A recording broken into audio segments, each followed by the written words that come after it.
പൂരനക്ഷത്രം മനുഷ്യഗണത്തിൽ ഉൾപ്പെടുന്നുണ്ട്.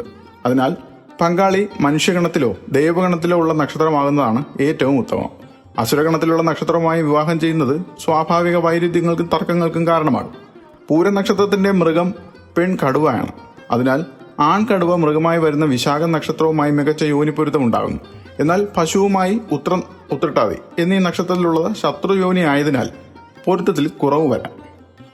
പൂരനക്ഷത്രക്കാരായ സ്ത്രീകൾക്ക് വിവാഹത്തിന് ഏറ്റവും അനുയോജ്യമായ പുരുഷ നക്ഷത്രങ്ങൾ ഉത്തമമായിട്ടുള്ളത് അശ്വതി, കാർത്തിക, മകയിരം, പുണർദം, മകം, ചതയം, തൃക്കേട്ട, മൂലം, അവിട്ടം യോജിച്ച പുരുഷ നക്ഷത്രങ്ങളാണ്.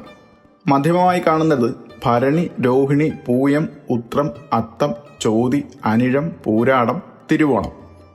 പൂരം പെൺകുട്ടികൾക്ക് അശ്വതി നക്ഷത്രവുമായുള്ള വിവാഹം വളരെ ശുഭകരമായി കരുതപ്പെടുന്നു. ഇത് ദമ്പതികൾക്കിടയിൽ നല്ല അടുപ്പവും സന്തോഷവും നൽകുന്നു. അതുപോലെ തന്നെ മകൻ നക്ഷത്രവുമായി പൊരുത്തം നോക്കുമ്പോൾ ഒരേ രാശിയാണെങ്കിലും നക്ഷത്രങ്ങൾ വ്യത്യസ്തമായതിനാൽ ഉത്തമമായി കണക്കാക്കാം.